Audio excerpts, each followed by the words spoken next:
Captain Marvel. Many people were saying that this movie was going to be terrible with its obvious feminist agenda, and many people were saying it was going to be great because it would empower women everywhere and it would be the best MCU movie because it's the first female-led MCU movie. In my opinion, it's neither of those things.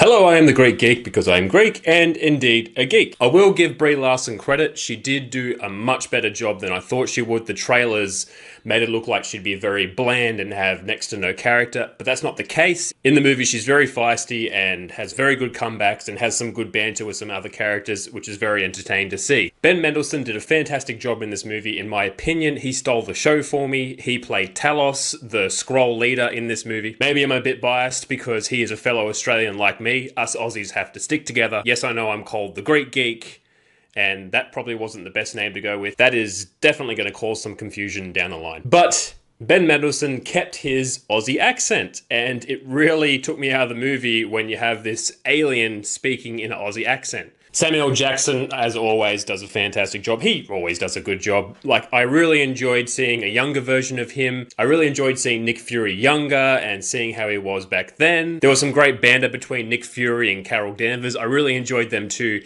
interacting together. Although her relationships with other characters isn't very well developed, like between Carol Danvers and Maria Rambeau, their friendship doesn't really feel real because we only really see their friendship in flashbacks and it's not really done well. And in saying that, there are a lot of flashbacks in this movie. There is a flashback like every 15-20 minutes, it seems. I will obviously admit there is an obvious feminist agenda that's kind of pushed into the movie in some places, but honestly, it was not as bad as I thought, and it really didn't bother me that much. The movie does not completely demonize men. There are some, arrogant jerks in the movie, but it's nowhere near as bad as I thought it would be. This movie does have a tone problem because it tries to be many different movies in one. It tries to be a space adventure movie. It tries to be an action comedy.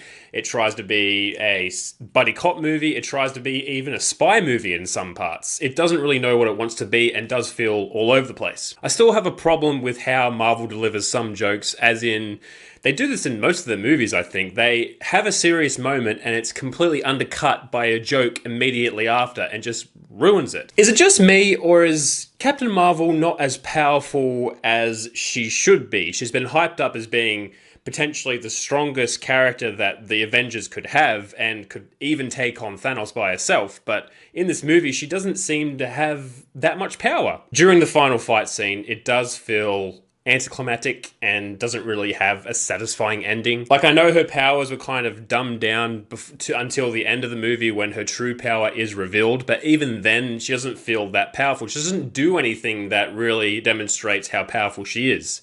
She takes out some missiles and some other ships and that, but that looked like something Iron Man could do. When she did get her full power towards the end of the movie, it's seen that she is kind of adjusting to it. She's not used to how much power she has. I'm thinking maybe between the time that this movie takes place in Endgame, while she's away from Earth, she spends time developing her power and growing more powerful.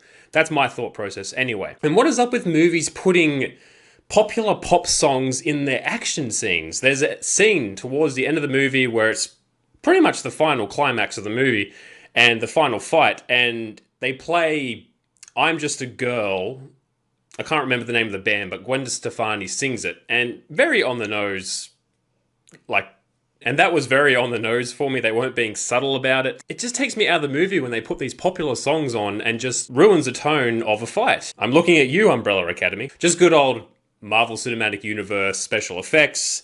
I will say, though, that they are getting really, really, really good with the de-aging of characters. Nick Fury and Phil Coulson look a lot younger and look really good. It didn't even really... When I first saw them, it kind of took me out of the movie a bit because I wasn't used to seeing them that young in a modern movie. But then you just grow used to it and you just see Nick Fury that way. He has the most screen time, by the way. Phil Coulson doesn't really. It just blends in so well. That's when CGI is good, and when it blends seamlessly into the movie that you're trying to create. The things that were good in this movie is they had great de-aging special effects. I really enjoyed the performances of Ben Mendelsohn and Samuel L. Jackson. Their characters were awesome. Brie Larson actually did a much better job than what I thought she would, so that's a plus. And I really enjoyed the scenes between Nick Fury and Carol Danvers and the banter between them. That was really good. Things that weren't that great. The climax was a bit of a letdown. The movie doesn't know what it wants to be. There is an obvious feminist agenda, although it is not as bad as I thought it would be. Carol Danvers and other characters, their relationships don't really feel fleshed out. And in my opinion, this movie doesn't really stand out that much from the other MCU movies. It doesn't really do that much special. It does play it really safe. With this being the first MCU movie with a female lead, I really wanted it to be better. I wanted this movie to be good. Even when I saw the trailers, I was saying the trailers don't look that great, but I want this movie to be good. Trailers don't always define what a movie's going to be,